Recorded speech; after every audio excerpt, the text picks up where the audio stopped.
저는 오늘 본문의 말씀을 가지고 나시린의 소원, 이런 제목으로 하나님 말씀을 증거하도록 하겠습니다. 이 나시린 소원이라는 것은 고대 이스라엘의 규례이기 때문에 오늘 살아가는 우리들에게 무슨 상관이 있는 것인가 생각하지만 사실은 이 나시린 규례는 우리와 굉장히 밀접한 관계가 있습니다. 나시린은 누구일까요? 이 나시린이라는 단어는 히브리어 동사 나자르, 구별하다, 이런 뜻을 가지고 있습니다. 그러니까 나시린은 누구냐? 구별된 사람, 구별된 사람을 가르쳐 준다는 거예요. 이 구별된 사람을 한자로 뭐라고 하는지 아십니까? 성인이에요. 일반적으로 우리가 성도라고 하죠. 이 성도라는 단어가 구약의 히브리어로 보면 바로 나시린이라는 거예요. 그러므로 우리와 전혀 동떨어진 얘기가 아니라는 것을 아시면 좋을 것 같아요. 우리가 나시린이라는 단어를 볼 때마다 이 나시린이라는 단어는 히브리어고 우리 신약 성경으로 표현하자면 한자로 표현하면 뭐라고요? 성도, 그렇게 보면 된다는 거예요. 이 나시린은 일정한 기간 동안 자기의 몸을 구별하여 하나님께 헌신한 사람, 그 사람이 바로 나시린입니다. 그러면 이 나시린의 구체적인 내용을 좀 살펴보려고 합니다. 이 나시린 소원은 누가 강요하는 게 아니에요. 스스로 자발적으로 하나님께 소원하는 거예요. 하나님, 저는 하나님께 헌신하고 싶습니다 하고 헌신을 하면 그는 나시린이 되는 거예요. 물론 레위인들은 헌신할 필요가 없습니다.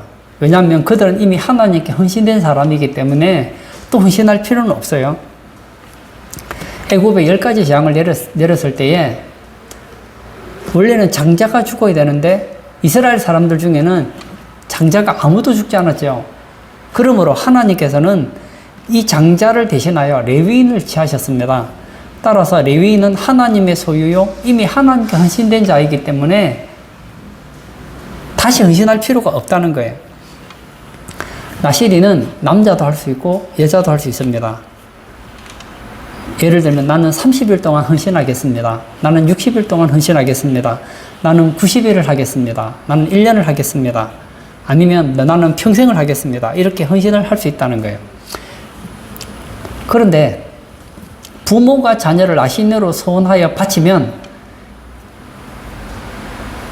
평생도록 나시린으로 사는 자가 있었다는 거예요. 그 대표적인 사람이 사무엘입니다. 이 사무엘의 어머니 한나가 아이를 낳지 못하죠. 그래서 성막에 와서 울면서 기도합니다. 하나님께 소원하기를 하나님께서 제게 아들을 주시면 하나님께 드리겠습니다. 여기서 드리겠다는 게 바로 나시린이에요. 그리고 하나님께서 그 기도를 들으시죠. 그래서 하나님이 나의 기도를 들으셨다. 사무엘. 그리고 이 사무엘은 일평생 머리에 삭도를 대지 않고 살았습니다. 그렇게 드리고 나니까 이제 자식이 없잖아요. 그러나 하나님께서는 하나님께 헌신한 자를 외면하지는 않으셔요. 아이를 낳지 못해서 아들을 하나 낳아서 그 아들을 하나님께 드렸을 때에 하나님께서는 한나에게 3남 2녀를 더 허락하셔서 행복하게 살았던 것을 보게 됩니다. 그리고 이 삼손이라는 사사도 평생 나시린으로 살았습니다. 그는 머리에 삭도를 대지 않았고 그리고 하나님께로부터 엄청난 힘을 가지고 있었습니다. 그런데 안타깝게 그가 사랑했던 여인, 이 블레셋 여인 들릴라에게 힘의 근원을 말을 하죠. 내 머리카락을 깎으면 힘이 사라진다. 그래서 머리털이 깎이고 블레셋의 다곤 심전에서 죽게 되는 것을 보게 되죠. 신약 성경에도 이렇게 나시린의 소원을 했던 사람이 있죠. 그렇게 삶을 살았던 사람이 있습니다. 바로 세례요한입니다. 누가복음 1장 15절에 이는 그가 주 앞에 큰 자가 되며 포도주나 독한 술을 마시지 아니하며 모태로부터 성령의 충만함을 받아. 세례요한도 포도주와 독주를 평생에 마시지 않은 나시린이었다는 거예요. 뿐만 아닙니다. 유대인 중에도 나시린으로 헌신한 사람들이 1세기에 있었다는 거예요. 사도행전 21장 23절과 24절에 보면 우리가 말하는 이대로 하라. 서원한 네 사람이 우리에게 있으니 그들을 데리고 함께 결례를 행하고 그들을 위하여 비용을 내어 머리를 깎게 하라. 그러면 모든 사람이 그대에 대하여 들은 것이 사실이 아니고 그대도 율법을 지켜 행하는 줄로 알 것이라. 4명이 하나님 앞에 서원을 하기로 결심을 해요. 그래서 이 사도 바울로 하여금 비용을 대게 하고 머리를 깎게 하라는 거예요. 그래서 사도 바울 율법을 폐기하는 폐기론자가 아니라는 것을 보여주겠다는 것을 보게 되거든요. 이것이 바로 나시린의 서원이었다는 거예요. 나시린이 서원을 할 때는 금지하는 것이 3가지가 있었습니다. 첫 번째는 포도나무의 소산물과 독주를 마시지 말아야 했습니다. 오늘 본문 3절과 4절을 제가 읽도록 하겠습니다. 포도주와 독주를 멀리하며 포도주로 된 초나 독주로 된 초를 마시지 말며 포도주도 마시지 말며 생포도나 검포도도 먹지 말지니 자기 몸을 구별하는 모든 날 동안에는 포도나무 소사는 씨나 껍질이라도 먹지 말지며 이렇게 기록되어 있습니다. 일반적으로 나시린 하면 이 포도주와 독주를 마시지 않는 것으로 생각하기 쉽지만 성경에는 포도나무에서 나온 어떤 소산물도 먹지 말라고 가르쳐 주고 있습니다.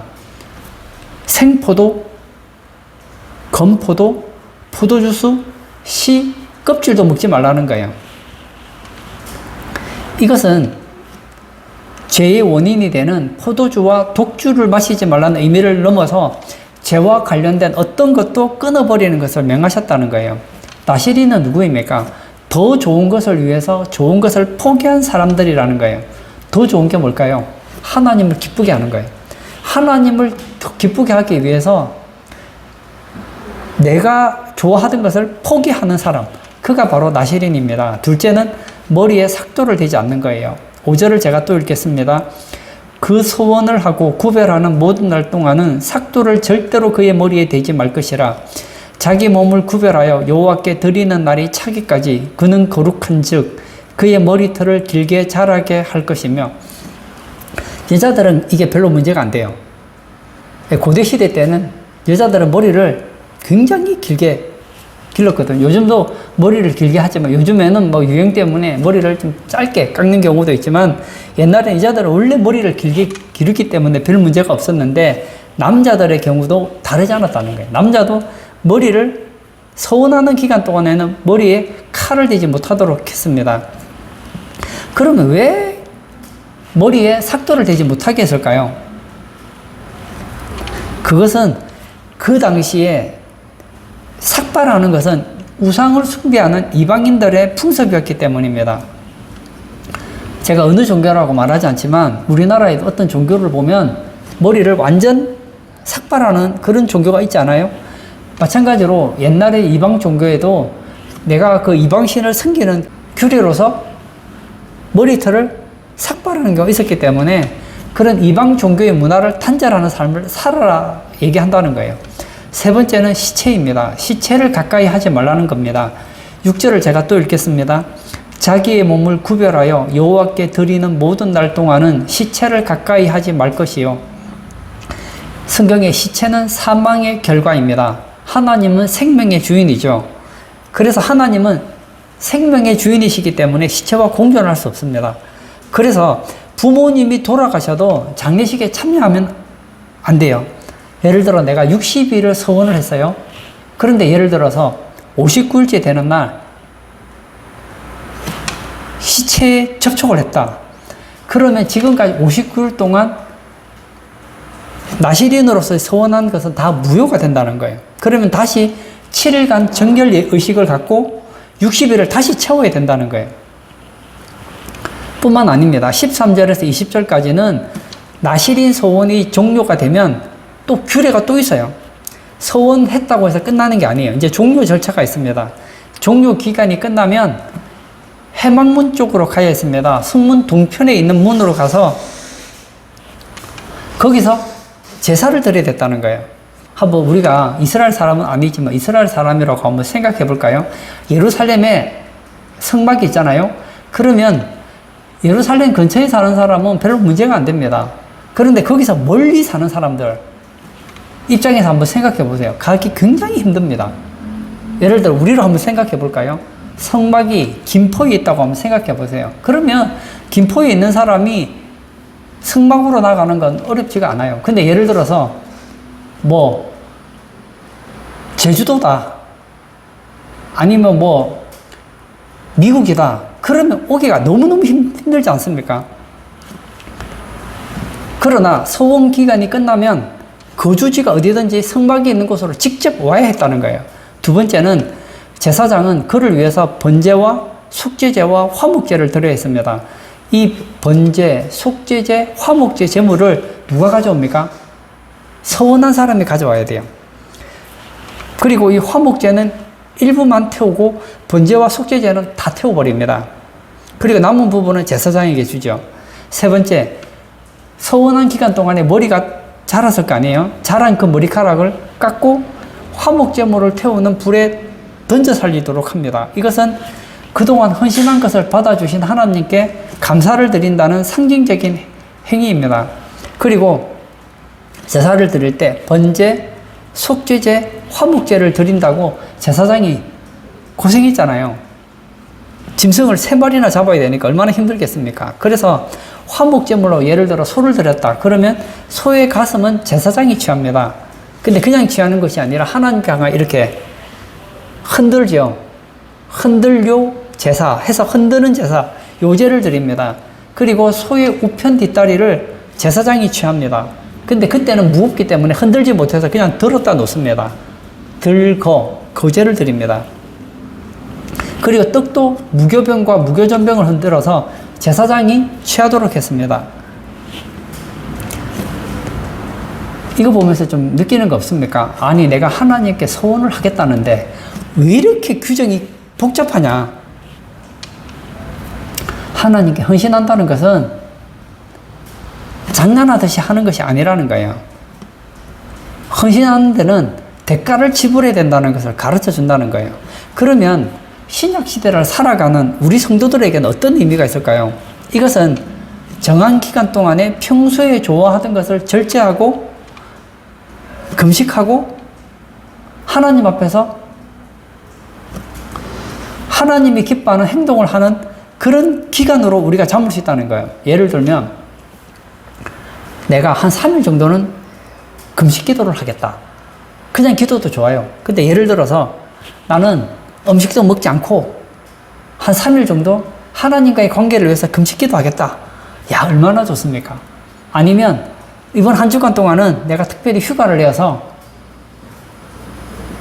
교회에서 아니면 뭐 기도원에 가서 한 주간 동안 다른 거 다 포기하고 일주일 동안 성경을 읽고 하나님과 기도하는 시간을 가지겠다. 이런 것이 일종의 서원이라고 할 수 있다는 거예요. 하나님은 우리가 하나님을 위해서 헌신하는 거 굉장히 기뻐합니다. 신약 성경에 보면 금식하며 하나님의 일을 했던 한 종류의 사람들을 보게 됩니다. 사도행전 13장 2절과 3절에 보면 주를 섬겨 금식할 때에 성령이 이르시되 내가 불러 시키는 일을 위하여 바나바와 사울을 따로 세우라 하시니 이에 금식하며 기도하고 두 사람에게 안수하여 보내니라. 안디옥 교회에서 하나님을 섬길 때에 금식을 합니다. 예배하면서 금식하면서 하나님 앞에서 하나님의 뜻을 찾지요. 그때 하나님께서 바울과 바나바를 선교사로 파송했던 것을 보게 되거든요. 우리가 예배 시간에도 기도하잖아요. 예배 시간에 기도하는 전 참 좋다고 생각해요. 그러나 어떤 경우에는 기도를 좀 많이 해야 될 필요도 있지 않습니까? 그런데 집에서 기도를 하려고 하다 보면 제한이 많을 때가 있어요.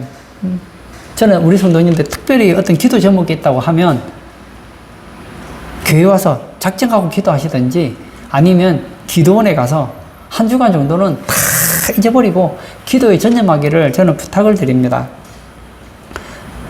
저희 인생에도 제가 작정 기도를 하고 오늘 본문으로 말하면 어떤 소원 기도라고 할 수 있겠죠. 이런 기도를 했던 적이 있어요. 그 중에 하나가 제 인생에 아주 중요한 결단을 내릴 때가 있었어요. 그때 지금처럼 이렇게 기도해서는 안 될 것 같더라고요. 그래서 5박 6일 동안 기도원에 가서 예배 드리고 또 산에 가서 산기도하고 5박 6일 동안 기도하면서 참 은혜를 많이 받았어요. 그리고 제가 기도했던 기도의 응답을 받았던 적이 있었거든요. 그리고 제가 아는 한 집사님이 계십니다. 지금은 장로님이세요. 그때 부장 집사님이셨는데 그 딸이 몸이 안 좋았던 것 같아요. 그래서 하루는 주일 예배를 마쳤는데 이 집사님이 제게 오셨어요. 그리고는 제가 전도사 때였습니다. 전도사님, 저를 위해 기도해 주세요. 이번 한 주간 동안 식당도 접고 제가 한 주간 동안 산에 가서 기도를 좀 하려고 합니다.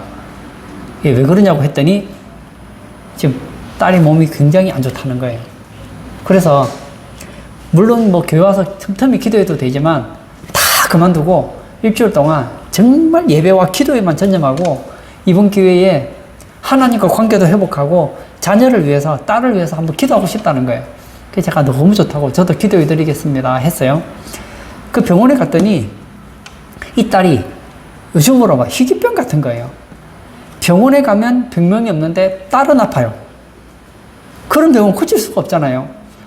그래서 5박 6일 동안 주일 예배 마치고 기도원에 가서 5박 6일 동안 다녀왔어요.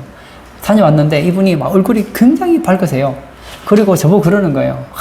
예배를 하루에 뭐 3번인가 4번을 드리고 산에 가서 기도를 하는데 은혜를 많이 받았다는 거예요. 너무 하나님의 그 사랑도 깨닫게 되었고 하나님과 관계도 좋아졌다는 거예요. 처음에 산에 갔을 때는 딸 때문에 금식하고 기도했는데 그 산에서 5박 6일 동안 아무것도 안 하잖아요. 전화기도 다 꺼두고 오직 기도하고 말씀 보는 거 외에는 아무것도 안 했대요. 그렇게 하는 동안에 은혜를 얼마나 많이 받았는지 몰라요. 그리고 집에 와서 아내에게 물었대요. 딸이 어떻느냐고 물었더니 며칠 전부터 딸이 안 아프다는 거예요. 그리고 나서부터 그 딸이 건강해졌어요. 여러분, 이 나시린의 소원을 볼 때, 그건 뭐 구약시대의 나시린들이 하는 소원이 그렇게 생각하지 마세요. 나는 한번 나시린이 돼보고 싶지 않습니까? 이스라엘 사람들은 평생에 한 번 정도는 기간을 정해놓고 나시린이 되는 경우가 있었단 말이에요. 저는 우리 성도님들이 신약 나시린 성도가 한번 되어보셨으면 좋겠어요. 나는 기간을 정해놓겠다. 예를 들어서 나는 TV 보는 걸 너무 좋아해요. 그러면 이번 일주일 동안은 난 TV 보지 않겠습니다. 그 기간 동안에 저는 TV 금식을 하면서 그 시간에 나는 기도를 하겠습니다.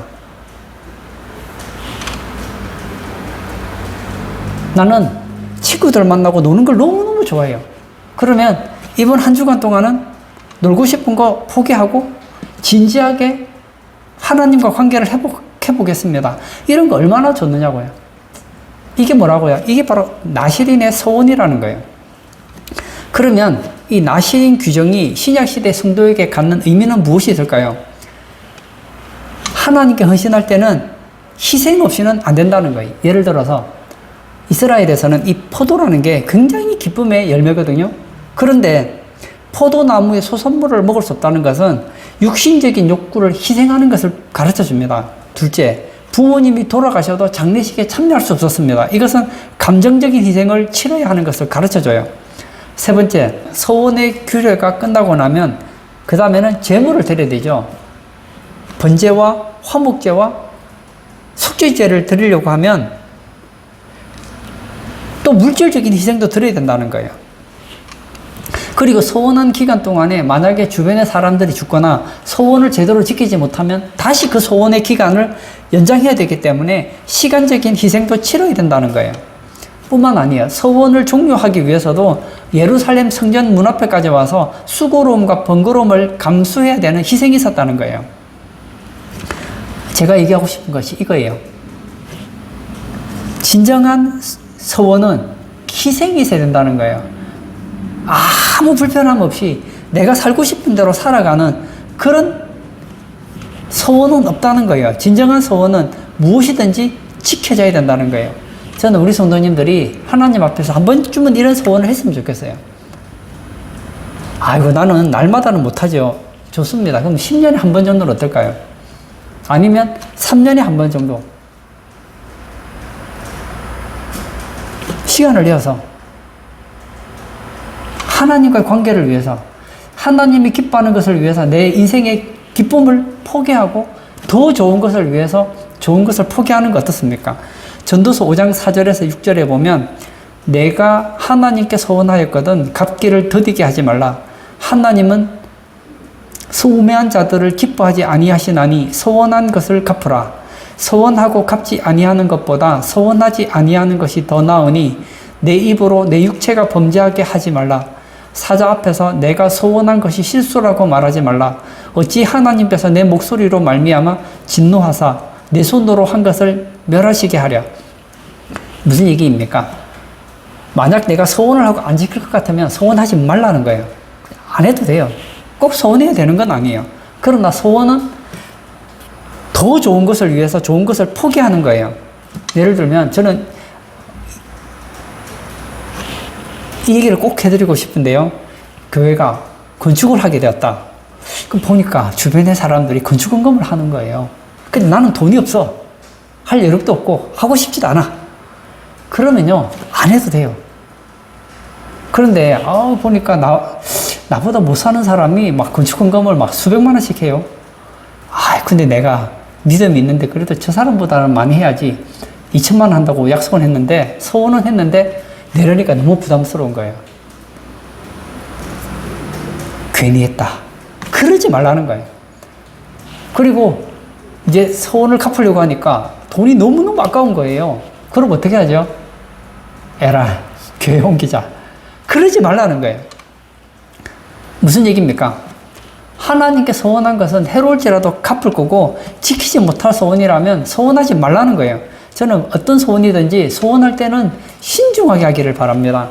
사사기 11장에 보면 입다라는 사사가 등장합니다. 성경은 그는 큰 용사였다 얘기합니다. 싸움을 굉장히 잘했던가 봐요. 그런데 집안에서 그는 서자였기 때문에 집에서 쫓겨나죠.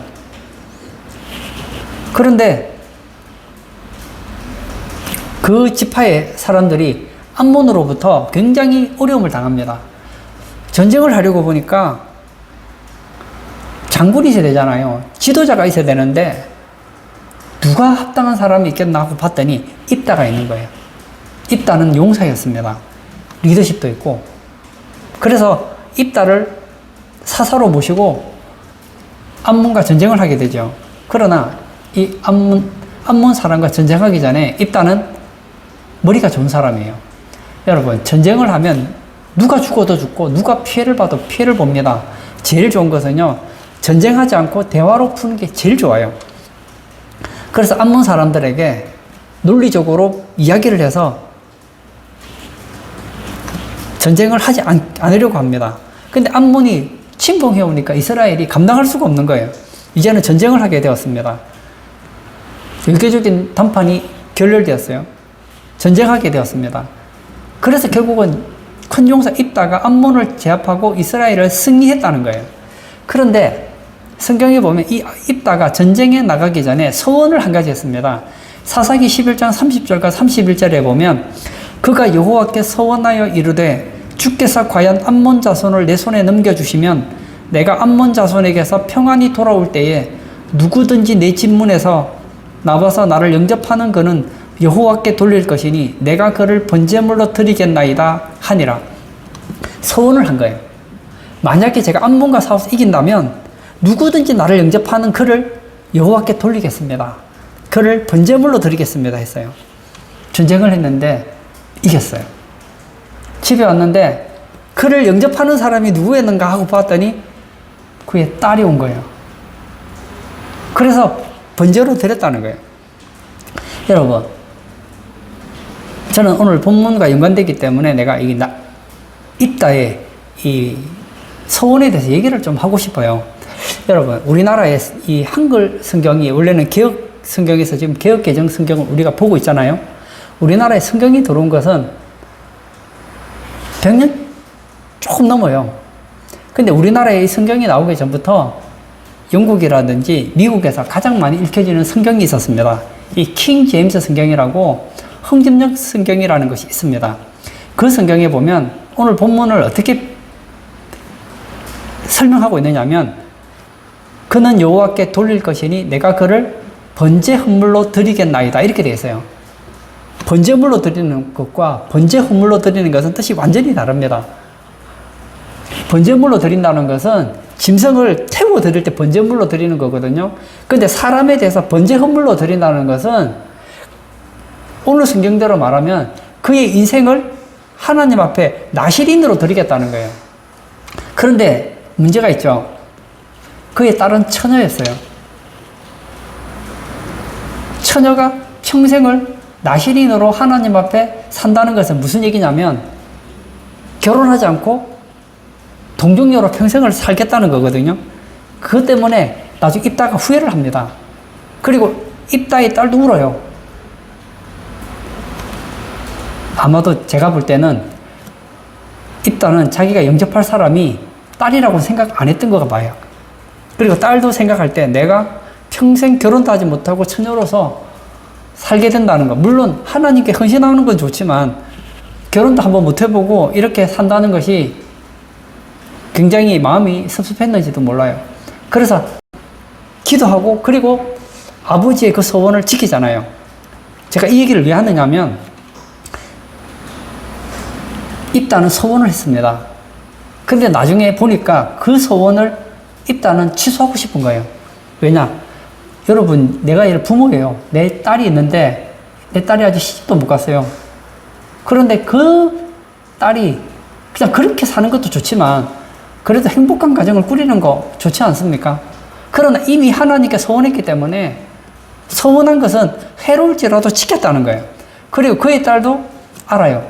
부모가 딸에 대해서, 그의 자녀에 대해서 나실인으로 평생 소원으로 바치면 이변이 없는 한 지켜야 된다는 거예요. 알지요? 사무엘의 어머니 한나가 그의 아들 사무엘을 하나님께 나실인으로 드리니까, 번제 헌물로 드리니까 사무엘이 평생 나실인이 되었지 않습니까? 그러므로 저는 우리 성도님들에게 얘기하고 싶어요. 내가 정말 하나님이 기뻐하는 소원을 했다면 내가 생각할 때 나중에 마음이 바뀐다고 해서 쉽게 바꾸지 말라는 거예요. 너무 내가 지킬 수 없으면 그때는 우리에게는 비장의 무기가 있긴 있어요. 그게 뭐죠? 회개 기도가 있잖아요. 진짜 철저하게 회개하세요. 하나님, 제가 소원을 했지만 생각해 보니까 제가 너무 잘못했습니다. 이 지켜야 되는데 제가 진짜 지킬 수 없어서 너무 잘못했습니다 하고 회개하면 좋겠지만, 그런 특별한 경우가 아니라면 내가 생각할 때 내가 이 소원을 지키면 내 경제적으로 좀 타격이 가는데, 내 시간적으로 손해가 가는데, 그런 식으로 해서 포기하지는 말라는 거예요. 저는 결론적으로 로마서 11장 1절의 말씀을 가지고 오늘 말씀을 정리하려고 합니다. 그러므로 형제들아, 내가 하나님의 모든 자비하심으로 너희를 권하노니 너희 몸을 하나님이 기뻐하시는 거룩한 산 제물로 드리라. 이는 너희가 드릴 영적 예배니라. 여기 보면 하나님이 기뻐하시는 거룩한 산 제물로 드리라.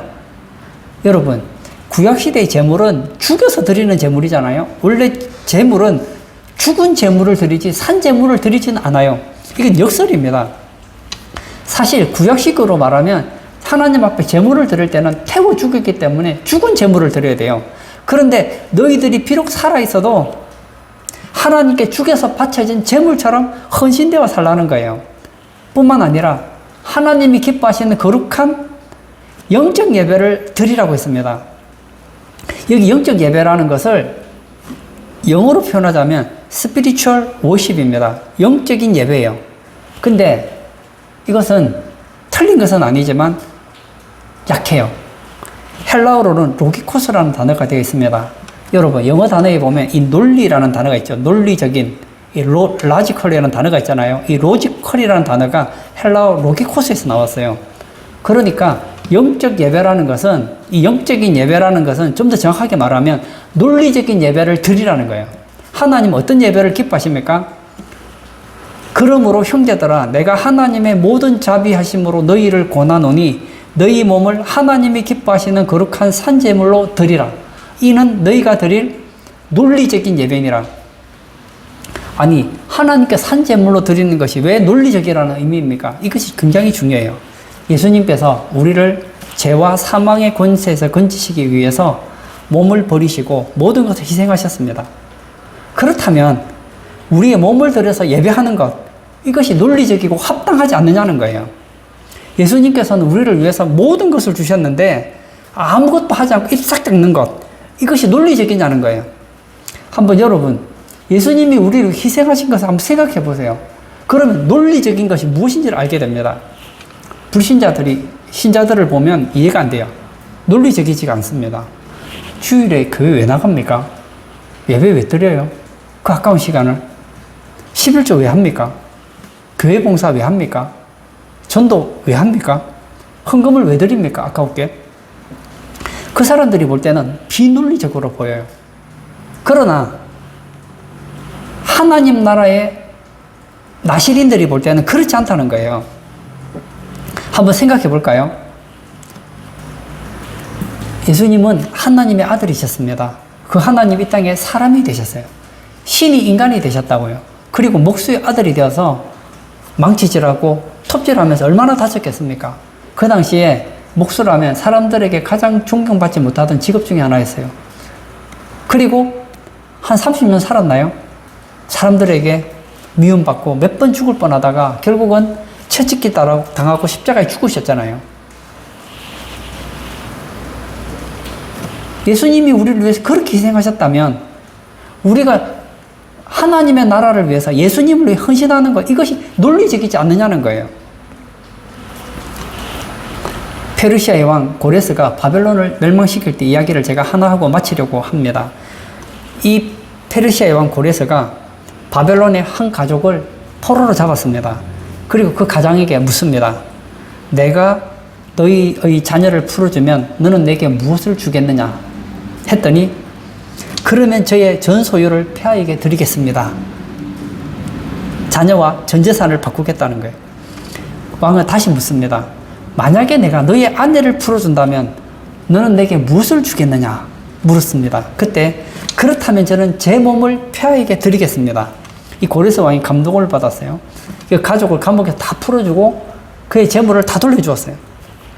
남편이 고레스 왕이 굉장히 멋있어 보이는 거예요. 그래서 아내에게 고레스 왕을 칭송을 합니다. 야, 참 훌륭한 왕이다. 그랬더니 아내가 이렇게 대답했다고 합니다. 내 눈에는 고레스 왕이 훌륭해 보이지 않고 나를 위해 목숨을 바치겠다고 대답한 당신만이 가장 훌륭해 보였습니다. 맞아요.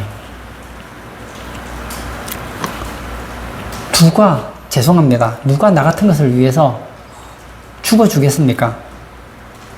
누가 나를 위해 십자가에 죽겠습니까? 누가 나를 천국으로 보내기 위해서 그런 희생을 하겠습니까? 하나님은 우리를 얼마나 사랑했는지 그의 하나밖에 없는 아들을 이 땅에 보내시고 죽이셨습니다. 그 하나님께 우리가 산제물로 드리는 것은, 산제사를 드리는 것은 논리적인 예배라는 거예요. 오늘 예배 참석하신 사랑하는 성도님, 우리는 성도입니다. 구약으로 말하면 우리는 나실인이에요. 그러나 하나님은 우리가 그냥 나실인이 되기를 원하지 않습니다. 여러분이 기쁨으로 서원하기를 원하세요. 우리 성도님들은 하나님이 기뻐하는 그런 논리적인 예배자, 그런 산 제물이 되시기를 축복합니다. 아멘. 한번 같이 기도하기를 원합니다. 신앙생활은 굉장히 논리가 필요합니다.